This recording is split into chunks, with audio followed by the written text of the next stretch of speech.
Continuando con el programa, estamos con Marita Parodi, nutricionista. Nos va a contar cómo es que se debe alimentar a un paciente con esclerosis lateral amiotrófica, de qué manera tenemos que contribuir con el soporte nutricional que es tan importante en estos pacientes, en qué momento vamos a darnos cuenta de que las cosas ya no permiten que se alimente de la misma manera y es necesario recurrir a alguna sonda, a algún sistema, algún soporte nutricional adicional. ¿Cómo estás, Marita? Bienvenida al programa. Hola, Pepe. Para conversar de algo que es tan importante, ¿no? La parte del soporte nutricional, ¿no? En la esclerosis lateral amiotrófica, toda la estructura muscular responsable del movimiento, ¿no? Que controla nuestra capacidad de movernos, se va deteriorando y se viene a menos.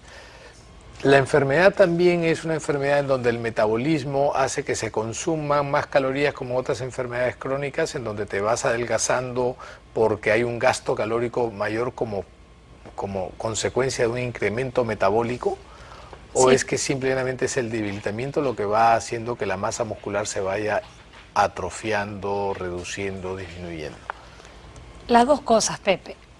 Por un lado, el metabolismo se acelera y la enfermedad es hipermetabólica, y además, a medida que el paciente se va deteriorando, hay un montón de funciones que le cuestan más energía al cuerpo realizarlas. Por ejemplo, los atoros que mencionaban antes, la tos, el patrón respiratorio alterado, hacer movimiento con músculos que digamos están débiles o que tienen menos fibras musculares, todo eso aumenta el gasto energético, y a veces un paciente con ELA, digamos, tiene que consumir en alimentos muchas veces el 50 o el 100% más de las calorías que tendría que comer si no tuviera la enfermedad. Correcto. Ahora, el tema de la masticación, de la deglución, que son acciones puramente motoras, ¿cómo se va deteriorando? ¿En qué momento de la enfermedad empiezas a tener ya problemas nutricionales, o esto varía de paciente a paciente?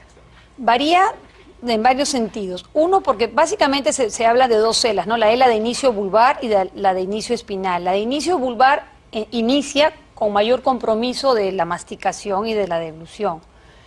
Y por otro lado, esta enfermedad, que es una enfermedad rara, se manifiesta distinto en las personas. Hay personas que tienen una evolución mucho más rápido en esa disfagia y, digamos, desde que inicia no llegan al año, digamos, comiendo por vía oral y tienen que recurrir a una sonda de forma prematura. Y hay otros pacientes que no, que logran conservar su peso, hacen sus terapias y pueden mantenerse con una dieta adaptada a la disfagia durante muchos años y muchas veces ni siquiera recurrir a la sonda. Es muy variable la presentación de la ELA en los pacientes. Ok. Tenemos un Facebook. Tengo un familiar con ELA, por favor quisiera saber cuántas comidas al día debe consumir, qué tan cierto es que debería espesar los alimentos. Noemí Morán, ¿cómo debe comer un paciente con ELA? Muy importante la pregunta Buena de pregunta, Noemí. sí. En realidad, un paciente con ELA tiene que comer mucho, por lo general, Ya. y entonces debe comer varias veces al día. Lo ideal podría ser 5 o 6. ¿Hay que predominar en algún tipo de nutriente? Lo Proteínas, ideal es una dieta balanceada, Ya. porque a veces cuando es demasiado alta en proteínas tampoco tengo suficiente energía fácil. El carbohidrato es bien importante, las grasas son vitales porque como dan más calorías, nos ayudan mucho a lograr mucho más calorías en una sola comida, ¿no? Ya. La inocuidad es importante, que sea unas dietas que no tengan muchos colorantes, muchos preservantes, que no tengan Ajinomoto, que no tengan una serie de cosas, digamos que sea una dieta lo más natural y limpia posible, Ya. ¿no? Tiene que comer varias veces al día, sí, y lo que preguntaba Noemí de ir haciendo, licuando o adaptando los Espesa. alimentos, eso va a depender de la evolución del paciente mismo, si hay disfagia o no, y cómo va avanzando esa disfagia para ir adaptando la dieta. ¿Es progresiva la disfagia? Es decir, primero es a sólidos, después es a líquidos, o puede ser...? Por lo general empieza a líquidos, porque digamos, es como que se demorara en cerrar, entonces el líquido pasa muy rápido. Si tú tomas un jugo de papaya o algo más denso, das tiempo a que cierre y lo pasas mejor. Y con líquidos el problema es que se deshidratan mucho los pacientes y eso complica más a los músculos. Tenemos otro Facebook. ¿Existen algunos alimentos que los pacientes con ELA deberían evitar? Gonzalo Méndez. Mira, yo considero que los pacientes con ELA deben evitar demasiados colorantes, demasiados preservantes y alimentos altos en glutamato. Ya. Porque en la ELA el neurotransmisor glutamato, sí es bien es cierto que es a nivel cerebral, es un Sí. neurotransmisor, Sí, claro. está alterado y está aumentado, de tal forma que el único fármaco aceptado por la FDA para la ELA es un antiglutamato. Correcto. Entonces, hay estudios, no hay nada claro, pero el sentido común dice que si el aminoácido glutamato Claro. es exactamente igual en estructura al que está en el cerebro, Así es. no perdemos nada Mejor controlándolo, quitándolo, ¿no? y evitándolo. Por ejemplo, el queso parmesano es muy alto en glutamato libre, el Ajinomoto evidentemente es glutamato monosódico, el sillao también tiene mucho Glutamato, sí. el champiñón tiene mucho glutamato libre, ¿no? Entonces, esos alimentos que son tan altos en glutamato, yo soy partidaria de evitarlos. ¿Cómo no? Sí, tiene sentido, ¿no? Claro, no hay nada científicamente sí, probado, pero no igual perdemos nada no quitando. perdemos nada quitando, o sea, Claro. nadie se muere por no comer Así champiñones, es, ¿no? así es. Evidentemente. Ahora, número de comidas al día, también preguntó esto. Sí, yo dije, me parece que lo ideal es una persona que empieza una ELA, digamos, tiene que comer seguidos. Yo diría 5 densidad veces calórica, al día. Al ¿lo más comienzo, alta posible o no? cuando hay disfagia, claro, para, Sí, digamos, para que claro. comas en menos volumen, más calorías, cantidad. Claro ¿no? que sí. Y lo que tiene que desde un paciente, desde que lo diagnostican de ELA, tiene que tomar toda la prevención y comer suficientes veces en el día para evitar que haya un catabolismo muscular, ¿no? Digamos que su cuerpo tenga que vivir o conseguir glucosa a punta de romper músculos, que tenemos que cuidarlos como oro, ¿no? Claro que sí.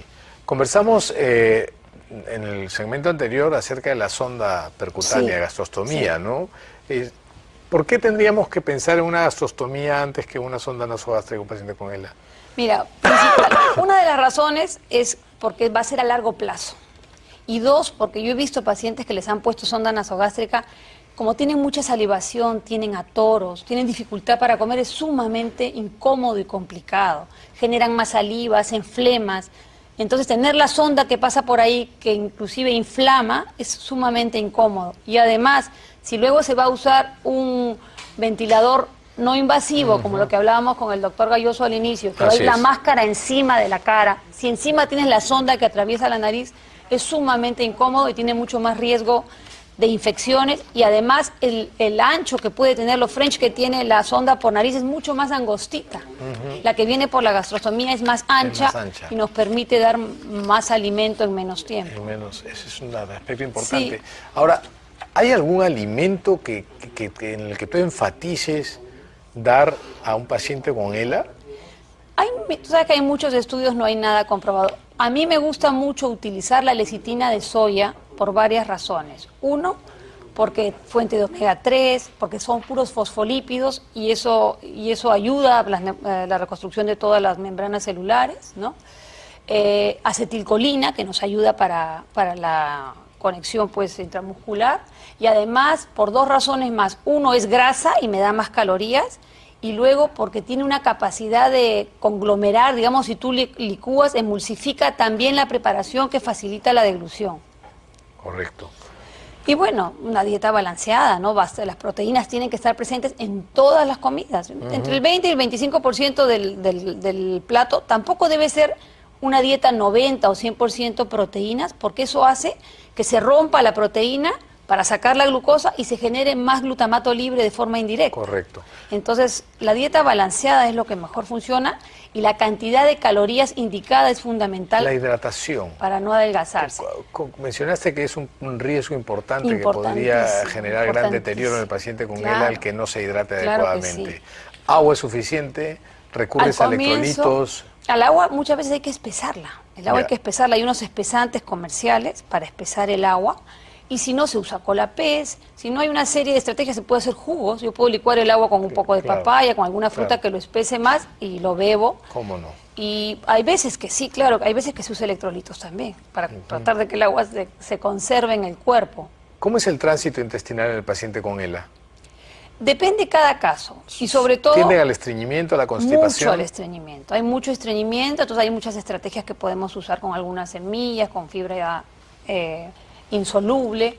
Y además, una cosa importante que me mencionaste antes que no quiero olvidar: cuando usan sonda los pacientes, suele pasársele muy rápido la alimentación y eso puede parecer que el tránsito intestinal está acelerado. Sí, sí, sí. Y no es que esté acelerado, Claro, sino que no es fisiológico. diarrea osmótica, ¿no? No Claro es que fisiológico, uno tiene que pensar que el paciente está sentado en una mesa con un plato de comida por delante y debe demorar lo mismo que demoramos comiendo cuando nos sentamos en una mesa, pero a veces pasan el bolo muy rápido y después me dicen el paciente tiene diarrea y no es que vaya una eso diarrea. es diarrea osmótica, de tanto que llega al Claro, colon no que es fisiológico, no es fisiológico. pasarlo tan rápido.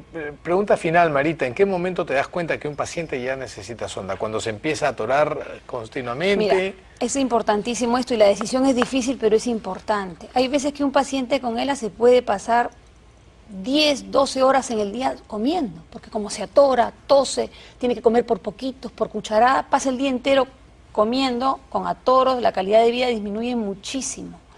Y es bien importante informarse bien. Justamente a la doctora Gurto le hemos invitado este sábado que pasó al evento que hicimos con motivo del Día Internacional de la ELA y ha sido muy útil porque muchas personas no tenían conocimiento de esta técnica tan sencilla y que nos permite, podemos comer por boca un poco y completar la dieta por la sonda. Una manera complementaria. Y la calidad de vida va a ser muchísimo mejor. ¿Cómo no? Marita, un placer. Muchísimas gracias por acompañarnos gracias. hoy, 21 de junio, Día Internacional de la Esclerosis Lateral Amiotrófica. Espero que pues salgan mucho más avances científicos, tecnológicos para solventar una óptima calidad de vida en todos estos pacientes. Gracias por haber estado con nosotros. Gracias, Pepe. Ha sido Marita Parodi, nutricionista, contándonos un poco su conocimiento acerca de lo que es la alimentación del paciente con esclerosis lateral amiotrófica. Nos vamos a una pausa y volvemos con la última parte del programa el día de hoy.